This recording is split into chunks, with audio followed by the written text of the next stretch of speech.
Hey everyone, welcome back to The Explainer. Today, we are diving into something a bit dark, but honestly, absolutely fascinating.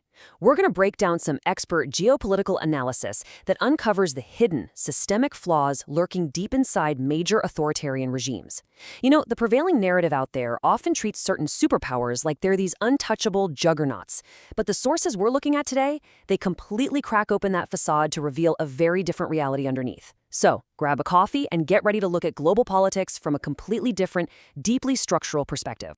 It's so easy for us to get caught up in the outward illusion of global dominance, isn't it? We see massive military parades, skyrocketing export numbers, these sprawling futuristic cities. But what are the actual hidden forces that cause a seemingly powerful society to just collapse? Today, I really want to challenge you to look past all that flashy surface stuff and examine the invisible internal gears that inevitably tear societies apart from the inside out. Because as this analysis shows, the real threats to an empire rarely come from a foreign adversary. They come from the very fabric of the society itself. Okay, to really grasp this, we've got to start with one wild number, 1.01. And this isn't just some boring economic forecast drawn up in a boardroom. This is a massive, blaring siren for China right now. Their birth rate has plummeted to just 1.01. To put that into perspective, a society needs a replacement level of 2.1 literally just to maintain its current population size. Instead, this specific piece of data points to a fifth consecutive year of population decline by 2026. That's a demographic freefall, and you can't just engineer your way out of it. So what does this actually mean on the ground? The ultimate symptom here is a society that is fundamentally failing to replace itself. For years, the global assumption has been that China was just perfectly positioned for total economic and cultural takeover, riding this unstoppable wave into the 21st century. But our sources explain that these numbers expose a massive internal crisis the rest of the world often just glazes over. A shrinking population means fewer workers, fewer innovators, and just an enormous strain on the remaining resources to support an aging demographic. It's a quiet alarm bell ringing right beneath the surface of global commerce. And that brings us to a really core concept from our source material, mind policing. Basically, this is the systemic suppression of independent thought and creativity. In authoritarian setups, it's usually enforced through incredibly rigid social stratification and modern surveillance. Think the social credit system. The expert analysis argues that this exerts such profound psychological control that it actively caps a population's potential.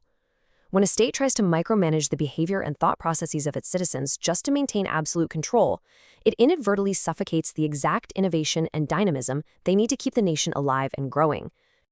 To make this a bit more real, the source shares this wild quote from a citizen named Zhang.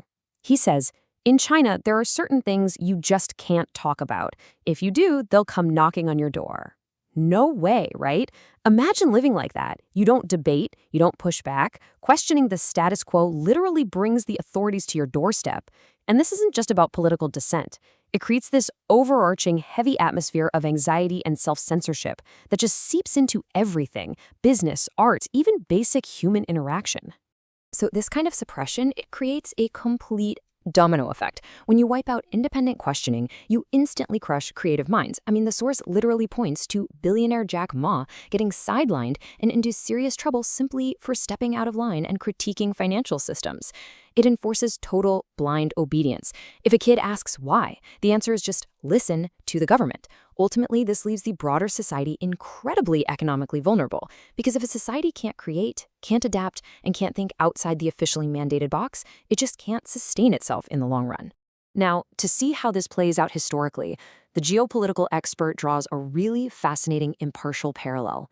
They compare China's current societal stratification and mind policing to the exact vulnerabilities that completely destroyed the Soviet system.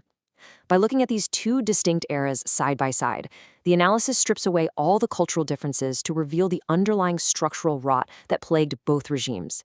It's like history is rhyming. The methods of control might get a tech upgrade, but the human cost remains tragically identical. Just look at how this historical breakdown works. The Soviet Union had this incredibly skilled military elite, right? But they were totally closed off from everybody else. It created this isolated bubble of success. Their space and defense programs were legendary. Yet, underneath that pristine surface, the civilian economy was just an absolute disaster, completely crippled by inefficiencies. And the general population? They were subjected to intense mind policing and severely punished for independent thought. The tension between that hyper-advanced elite tier and a crumbling, suppressed civilian base, well, it eventually ripped the nation apart. And that brings us to the ultimate macro-level killer of empires, stratification. The experts' key thesis here is that any system relying on this kind of rigid, two-tiered society, where you've got an untouchable elite at the top and totally suppressed citizens at the bottom, is just fundamentally doomed. You simply cannot actively punish your own citizens and expect to achieve lasting success. When the vast majority of your population is treated like a mere resource to manage, rather than a wellspring of creative potential to unleash, the empire basically seals its own fate. Now, these collapses don't just happen overnight. It's like a giant puzzle slowly falling apart. The source maps out this 50-year horizon to track the fallout. Right now, in the 2020s, we are seeing the hard data unfold. Severe demographic decline happening alongside the strict rollout of social credit systems. Then, stretching from the 2030s into the 60s, the expectation is that we'll witness the slow, grinding decay of an uncreative society, desperately trying to innovate its way out of structural holes. The true consequences of mind policing take decades to fully hit, but by 2076, the geopolitical landscape is going to be radically altered. So this sparks a huge, really profound macroeconomic question from the expert. Will there even be any empires left in 50 years? As these deeply stratified mind-policing regimes start cracking under their own weight, are we actually watching the slow death of the very concept of a global empire? The analysis really pushes us to wonder if that old, traditional model, a sprawling, centralized power dominating vast territories, is just totally incompatible with the complexities of our modern interconnected world. The source material suggests a massive global pivot is already underway, a major shift towards sovereign nations. Basically, this theory outlines a total rejection of the traditional empire model, favoring independent nations that prioritize and foster generalized creativity. The analyst impartially observes that movements like the Trump Revolution or even the national security principles recently debated at Davos are pushing toward a world where nations encourage each other to replicate prosperity and independence rather than constantly trying to conquer one another. It's a proposed transition away from imperial expansion and toward mutual, sovereign stability. Okay, so how do current empires actually survive this monumental shift? Adapting to a post-empire world is going to be the absolute defining challenge of the next century. The analysis suggests that heavily centralized nations, specifically places like Russia and China, are going to have to radically adapt to avoid the demographic and economic cliffs heading right for them. And interestingly, the experts say their best path forward isn't to invent some completely new governmental philosophy out of thin air, but actually to return to their own older historical traditions. And here is the real kicker. The blueprints for this already exist right in their own cultures. For China, the expert points out the historical precedent of Chiang Kai-shek advocating for an American-style economic system alongside deep-rooted Confucian principles that actually cherish creativity and moral independence. For Russia, the source notes a shift back towards sovereign traditions based on foundational Christian principles. The incredible takeaway here is that the seeds to reject mind policing and embrace individual flourishing, they're already there. They just need to be unearthed and revitalized. And if humanity gets this right, the expanding frontier could be absolutely incredible. The expert throws out this highly expansive futuristic vision. If we can establish a framework of independent, creative societies here on Earth, it doesn't have to stop here. This model of unpoliced human flourishing could eventually extend to sovereign colonies on the moon, or even Mars. It's a fascinating look at what we can achieve when the human mind is left free. Space colonization wouldn't just be some elite, isolated military program, but a vibrant extension of creative human societies expanding outward. So let's pull it all together. What is the ultimate recipe for building a durable society?